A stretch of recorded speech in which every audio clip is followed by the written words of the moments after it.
bringing you the issues that matter, from the four corners of Auckland and beyond. For every action, there is a reaction, and for every breaking story, there is Darpan's local news.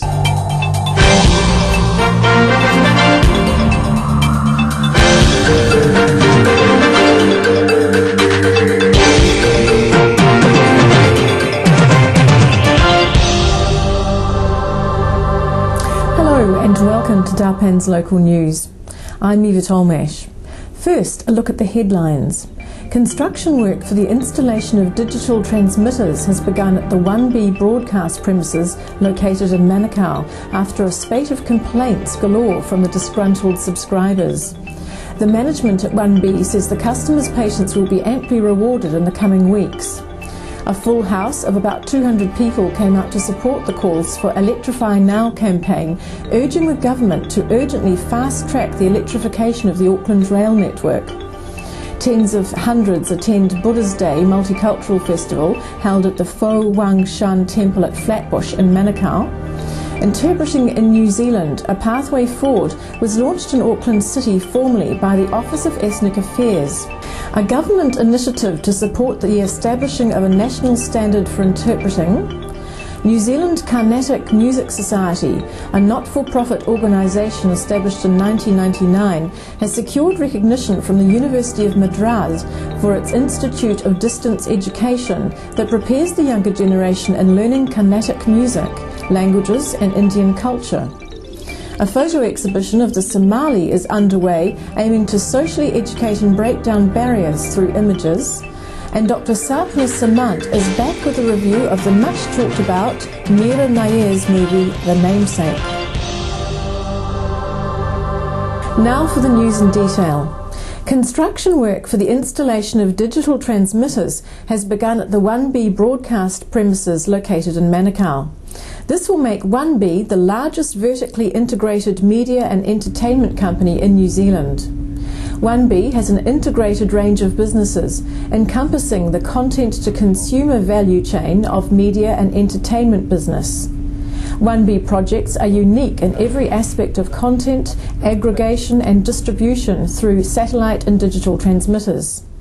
Although the footprints of its signals reach as far as New Zealand, Australia and the Pacific region, including Fiji, the company seeks to address the entertainment and information needs of New Zealand and Australia initially. The company ran into rough weather when it could not deliver on its promised choice of 14 channels when it began its operations recently, owing to alleged mismanagement and wrongdoing by an employee who subsequently was sacked by the proprietor, Kamal Singh. We have received the equipment and very soon our construction is going on, so we will be up with all the channels as soon as possible. With the induction of Chief Engineer Neela in its ranks, the company has also enlisted the services of former Member of Parliament Matt Robson, who is guiding Kamal Singh in his company's operations. Meanwhile, disgruntled subscribers have been demanding their money back from the company since they do not have a choice except to watch one single channel. The management says that negotiations are underway with the service providers for hosting their windows through 1B in the region. This will be our largest dish. This is a 9 metre. You know, we have the 4.5 and we have a 3.7 antenna on the property. This can receive television, audio, video, all types of communications down to the satellite on the property and uplink as well to send out to other parts of the world and New Zealand. So this is the basis of the television program that 1B will be receiving. What we are doing here, we are installing satellite dishes. So what we are doing over here, we are preparing the site. 3 antennas, 1, 2, 3. We are excavating all this, preparing the slab, pouring the concrete, ready for the dishes to be installed. The whole area is going to be fenced out, and that's basically our work. When this is constructed, it'll be one of the major teleports receiving and sending signals in the whole of the Asia-Pacific region. It'll be first of its type in New Zealand. With the arrival of state-of-the-art equipment through a container and completion of the installation work in the coming weeks, 1B would truly be New Zealand's first and the Pacific's third largest fully integrated media and entertainment company for Hindi infotainment. 1B's unique combination of business and growth opportunities, both in New Zealand and Australia, gives a unique position in the Pacific media space. From Star One to Etc. Punjabi, from the Khalsa TV to QTV channels, it brings together the most valuable media brands that support their commitment to deliver consistent growth with more channels and content. The integrated transformation of 1B can unleash the true potential of high-end television viewing experience with true DVD quality. The company claims that the connoisseurs of good sound can make sure they experience true stereophonic sound effects which only 1B can bring to your home. 1B is very proud to bring a service to the people from the overseas television channels. 1B takes television viewing to the next level as it supports various features as value enhancements. Well, Kamal, this is what you'll be able to do to deliver that service, because this is state-of-the-art equipment which will monitor the signals coming in from India and the world for the viewers who'll be getting their television direct from India and later on the world. Nothing can match this in New Zealand, and you can be guaranteed that this will help us to deliver the service that you want for the viewers for 1B. 1B also brings to you exclusive international channels for the first time in New Zealand and Australia. You can enjoy all of these never-seen-before channels in uninterrupted viewing without any transmission cuts. Certainly a delight for the passionate TV viewer. To all the customers of 1B, we've got a clear message. The channels are almost ready to go on air. We have our antennas being built by the best available engineers in New Zealand. We have the most modern equipment to control and monitor the service that you will be getting. And we thank all of our subscribers for their patience, for the delays that they've had to undergo until they get this service direct into their living room. But it won't be long now before those channels will be coming directly to you. And any of you who want to become part of the 1B family, just make sure that you get in touch with us, and we'll make sure that you become a subscriber for this exciting new service that is in and coming to New Zealand. Buddha's Day Multicultural Festival was held at the Fo Wang Chun Temple at Flatbush in Manukau. A vast number of dignitaries attended the function. Notable among them was Manukau Mayor Sir Barry Curtis, Minister of Ethnic Affairs Chris Carter, Labourist MP Dr Ashraf Chaudhry, National MPs Pansy Wong and Dr Richard Worth, Deputy Mayor Auckland City Dr Bruce Hucker, diplomats and a spectrum of religious figures. The event attracted hundreds of visitors from all sections of society. Buddhism is a path of teaching and practice. Buddhist practices such as meditation are means of changing oneself in order to develop the qualities of awareness, kindness and wisdom. The experience developed within the Buddhist tradition over thousands of years has created an incomparable resource for all those who wish to follow the path of spiritual development. Ultimately, the Buddhist path culminates in enlightenment of Buddhahood. A magnificent celebration. Today, of course, we're celebrating the birthday of Buddha, but we're also celebrating the multicultural characteristics, not only of Manukau, but also of the Auckland region in New Zealand. I reminded the audience there this morning that we have 165 different cultures in Manukau. We've got about 45,000 Maori, the tangata whenua of Aotearoa, New Zealand. We've got about 80,000 people from the Pacific, and very importantly now we have a growing population of people from the Asia-Pacific basin. But indeed we have people living here from all corners of the world, and we celebrate the wonderful diversity, the energy, the colour, the vitality that this diversity brings to our city and region. For me, a great day, and more of it to come too. Temple members take part in prayers for world peace, the Moon Festival and the annual Buddha's Day Multicultural Festival in Auckland City, which has drawn 20,000 people in each of the last 2 years. An accommodation block is finished for monks and for devotees who will come to retreats or study. There are plans for a 7-storey pagoda to hold the ashes of deceased members. The Fo Wang Chun Order was founded in Taiwan in 1956 by the Venerable Master Xing Yang. He was impressed with the peace-loving nature of New Zealand during a 1992 visit to 20 members and decided it was a fertile place to propagate the teachings of Buddha. About 52,158 New Zealanders gave their religion as Buddhist in the 2006 census, compared with 40,000 in 2001, 28,000 in 1996 and 12,700 in 1991. This new temple in Flatbush in Manukau City is a wonderful icon for the people of all of the Pacific and for the people of our city. It's a beautiful cultural icon, perfect day to open the Buddha Day. Wonderful day. The Electrify Now Forum was held recently in Auckland, very well attended and engaging. A full house of about 200 people came out to support the calls for the government to urgently fast-track the electrification of the Auckland rail network. This was followed by stimulating information from speakers on the topic, including cam pictures from the Campaign for Better Transport Joel Crayford, Chair of the Auckland Regional Transport Committee, Chair of the Auckland Regional Council Mike Lee, and Green co-leader Jeanette Fitzsimmons. They discussed why now is the time to get real action from the government on this issue.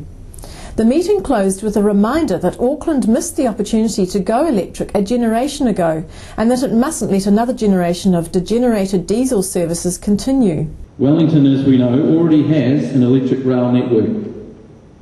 It has about 139 carriages compared to Auckland's 100.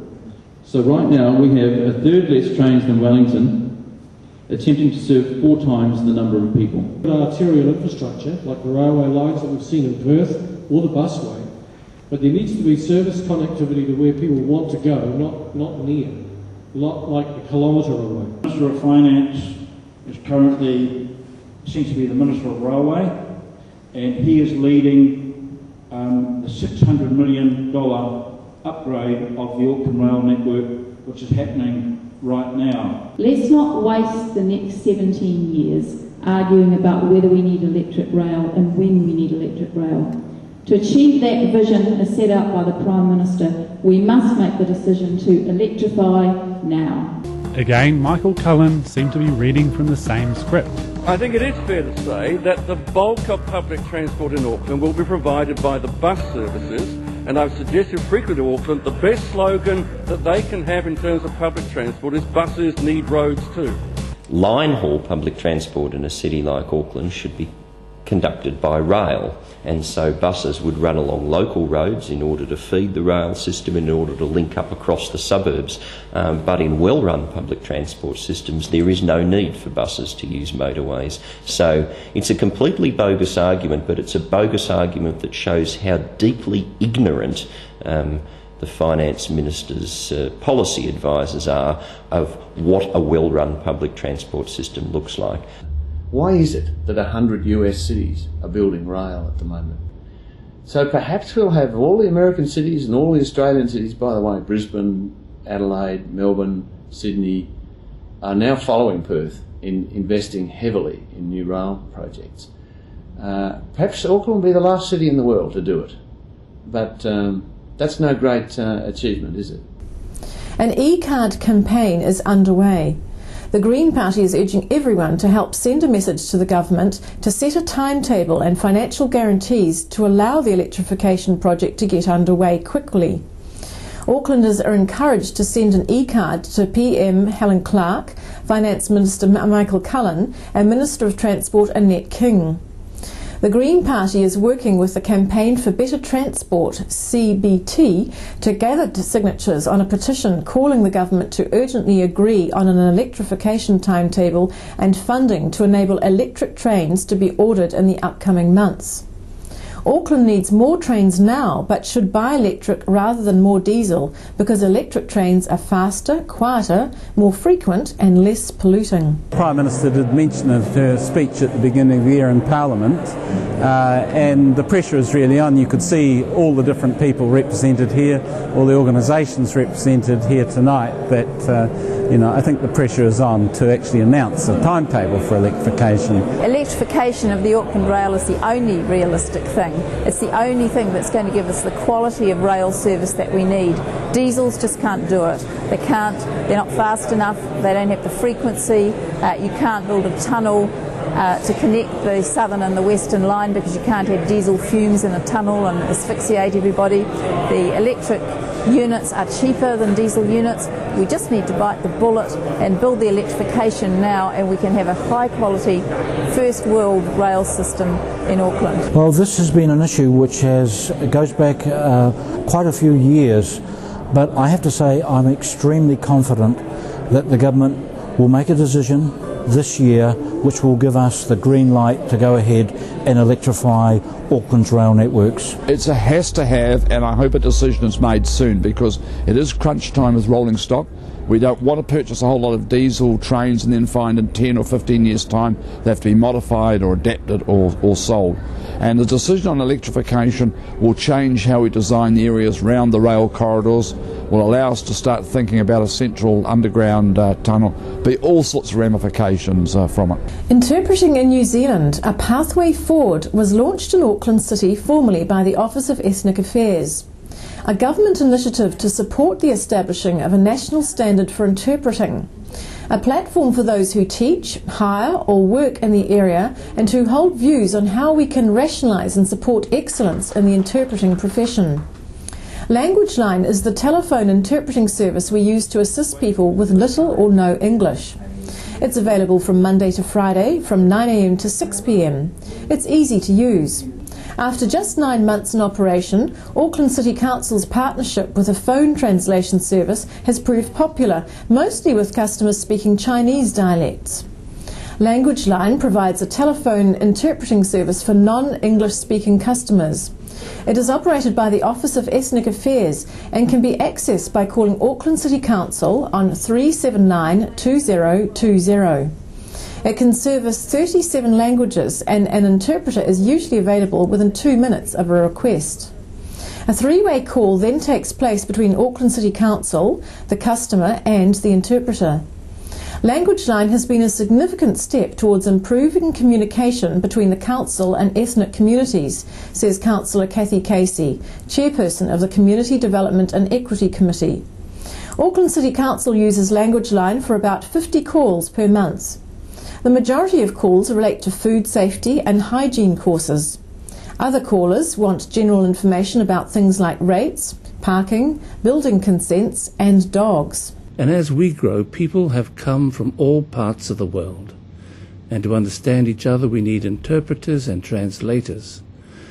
We also need to know that our interpretations are accurate and confidential. We need more and more interpreters to ensure that people are understood, that they are listened to and able to participate actively in society. The largest number of calls, 75%, are from Chinese customers speaking Mandarin, Cantonese and Chinese dialects. Korean, Samoan and Japanese are the next most frequent callers. The launch is a third part of a series of resources we've created on DVD. This third part is about interpreting standards. We know there are many good interpreters in New Zealand and they're doing a great job, but we need to ensure the quality of interpreting is maintained, that it's consistent, transparent, that interpreters know codes of ethics, how to behave, how to convey information neutrally, and so on and so forth. So this DVD aims to stimulate discussion and dialogue amongst the many stakeholders who have attended this event tonight, to encourage them to look at this issue and perhaps to identify some ways where we can make this happen. New Zealand Carnatic Music Society, a not-for-profit organisation established in 1999, has secured recognition from the University of Madras for its Institute of Distance Education that prepares the younger generation in learning Carnatic music, languages and Indian culture. NZCMS established its education wing, the Centre of Learning, in 2003. The Centre's objective is to motivate students and to encourage them to learn Carnatic music. The theory and practical examination offer vocal and instrumental, string, wind and percussion music and are held in Auckland. The function was well attended by a large crowd. High Commissioner of India, K.P. Ernest, while speaking on the occasion, appreciated the conducive atmosphere of New Zealand society in general and the government in particular to encourage and nurture the growth of other cultures and their art forms. S. Ramachandran, Vice-Chancellor, University of Madras, hopes to create a global presence by creating and granting recognition to many centres to promote Tamil studies and fine arts. Dr. S. Selvakumar, President of the NZCMS, expressed happiness at the grant of recognition and recognised the contribution of teachers, committee members and students for this great milestone. Going through the contents of the syllabus, we find it is almost similar to what we offer through our distance education mode. So we have now granted the affiliation to this society to our university. By this, we will be able to award certificates for those students who are studying in this New Zealand Carnatic Music Society. We now have a report by Dr. Sapna Samant on Meera Nayar's popular international film, The Namesake.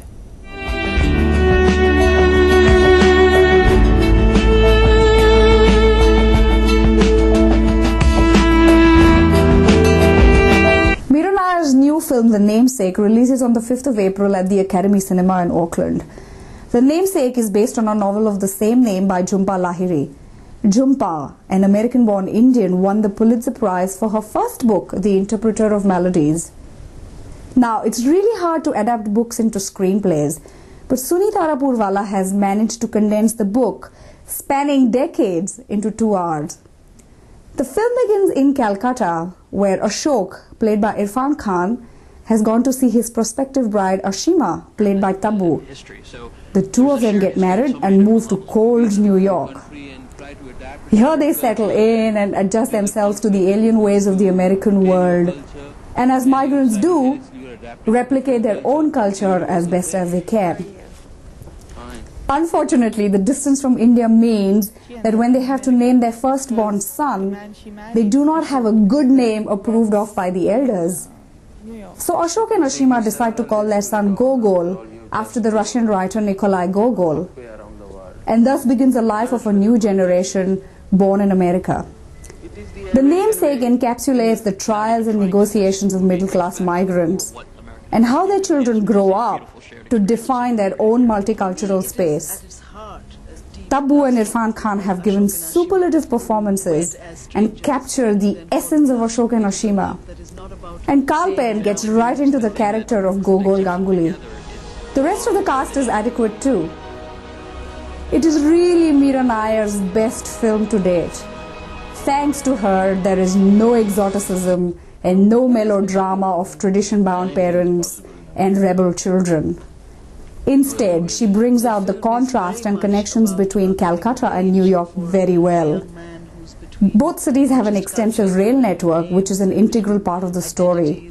Both cities are chaotic, both cities are crowded, yet they're both different spaces that make people behave differently. The cinematography brings out these cityscapes beautifully, and Nitin Sawhney's music enhances every scene. So The Namesake is a definite must-see, a gentle film that brings out the migrant experiences, and anybody with a migrant experience must definitely go see this film. Highly recommended. This is Dr. Sapna Samant for Darpan's Local News. The Human Rights Film Festival showcases stories of activists and survivors through the eyes of courageous filmmakers, putting a human face on threats to individuals' freedom and giving voice to those who might otherwise be silenced. Film has the power to educate and inspire, and we believe the 2007 programme will be no exception. Featuring both international and local documentaries and dramatic films, the HRFF brings to New Zealand audiences films that otherwise would not be available. The theme of the 2007 festival is identity. The Auckland chapter of the HRFF will open on May the 2nd and will run for a week until May the 9th. We are now part of an international human rights film network, but also because we're becoming an established part of that festival community, so people know more about us. That's all from me this week, and now it's over to Javid. I'm Eva Tolmesh.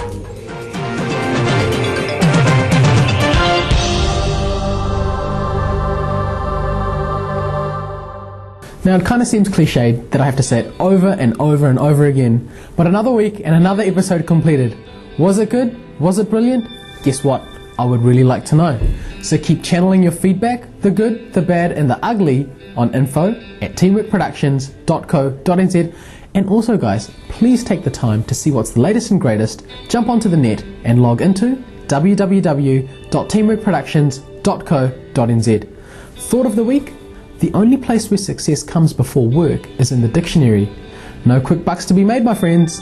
Till next week, a warm goodbye, and until we meet again, I am Javed Khan, to the stars and beyond. Ka kite.